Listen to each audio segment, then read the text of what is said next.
ছিল আমাদের মূলত অঙ্কটা যে 15 এর 6% আসলে কত হয়।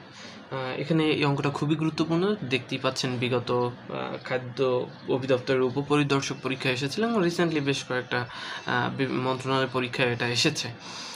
যারা নিয়মিত চর্চা করেন জব সলিউশন বা নিয়মিত যেই রিসেন্ট পরীক্ষাগুলোর প্রশ্ন চর্চা করেন সেখানে এই প্রশ্নটা দেখেই থাকবেন, কারণ এটা খুবই চমৎকার একটা প্রশ্ন।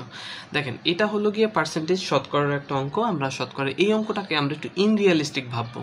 ঠিক আছে, আমরা পার্সেন্টেজ শতকরা হ্যান ত্যান ওই দিকে ভাববো না, আমরা একটু রিয়েলিস্টিকভাবে যদি এটা চিন্তা করি যে দেখেন, আমাদের বাস্তব জীবনে কিন্তু প্রত্যেকটা পারপাসে অঙ্কের প্রয়োজন হয়।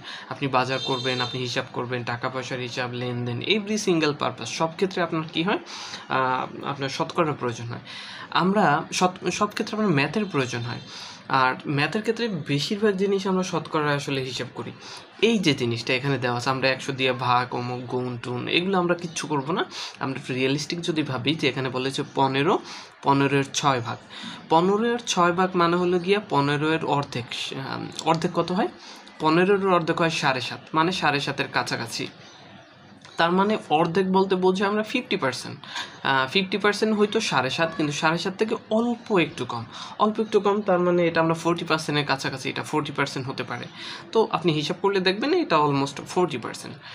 30% হওয়ার চান্স নেই, এখন 3 5 15, তাহলে 5-এর ঘরে চলে যায়। এখন যেহেতু 6 আছে, আশা করি ব্যাপারটা বুঝতে পেরেছেন যে 15 এর 50%, অর্ধেক হলো 7.5, 15-এর অর্ধেক মানে 50%, 7.5 থেকে একটু কম।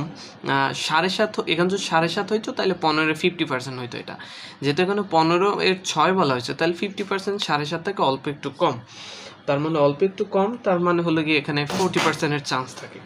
সেক্ষেত্রে এটাকে যদি একটু ছোট করা যায়, এটাকে আমরা কাটাকাটি করে ছোট করি, সেটা হলো গিয়ে 3 দ্বিগুণে 6, 2, আর একটা হলো 3 5 15।